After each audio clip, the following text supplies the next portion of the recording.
Because for me, with the way that this team looks, this is going to be a top 4 team in the East, and I think there are some Pacers potential for this year for this team in the playoff run. They've built out a dynamic, really well-fitting roster around Trae Young, their star point guard, and I believe he now is the best supporting cast he has ever had. For my past 2 videos, I've talked about 2 of the biggest winners from this offseason, so I decided why not keep that going. And one of the biggest winners from this offseason was the Atlanta Hawks, where in an Eastern Conference that's wide open, they have positioned themselves to be a dark horse to make the conference finals. Their great offseason starts with them trading for Kristaps Porzingis. While I love this move, there is concerns. For one, KP is injury prone and he looked awful this past postseason.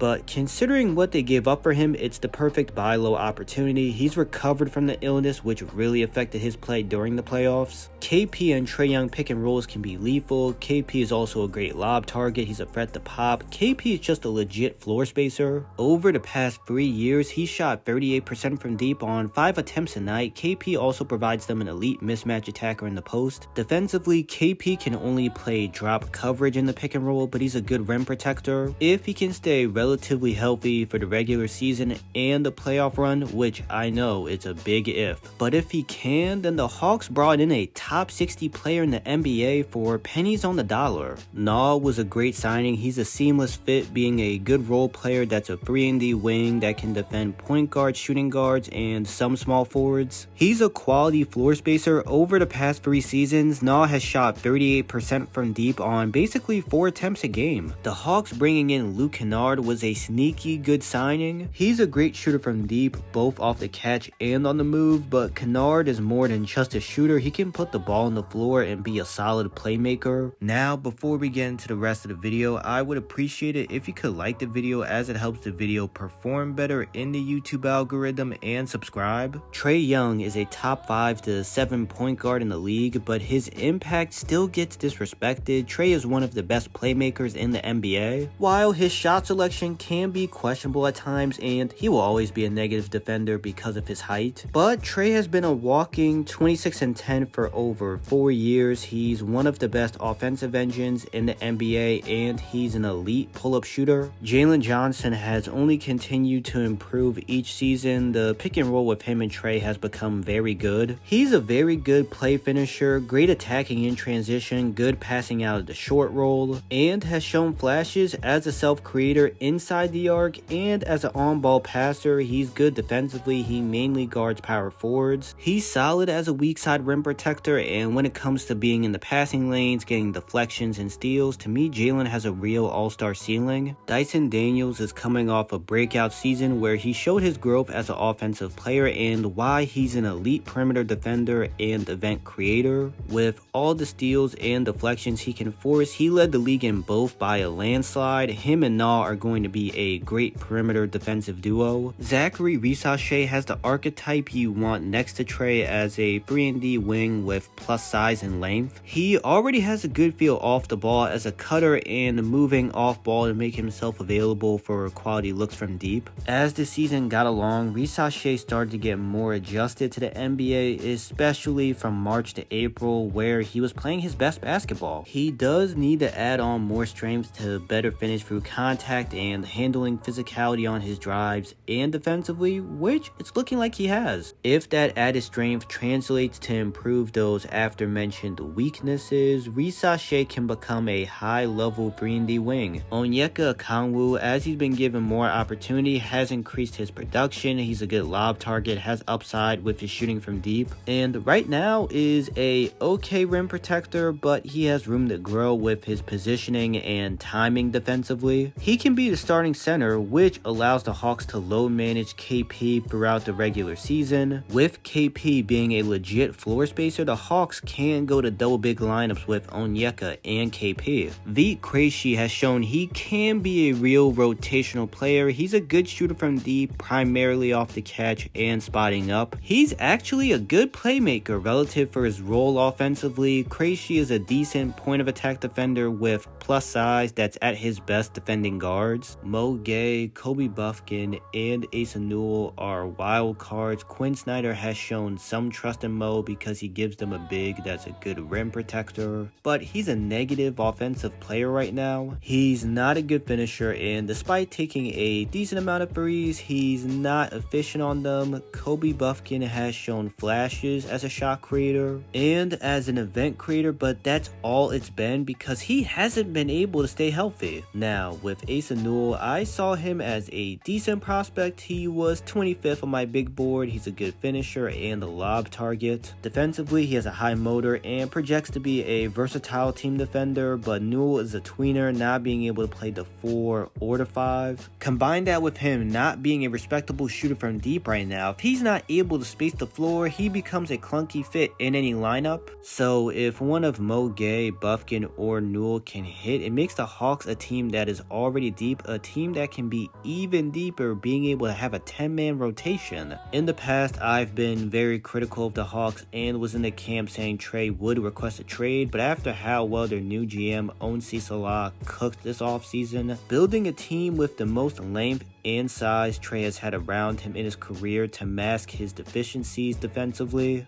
the Hawks making a surprise run to the conference finals is in the realm of possibility. I'm just saying. I appreciate you watching the video. Don't forget to like the video and subscribe. Let me know in the comments, what do you think is the Hawks ceiling this season? See you on the next one.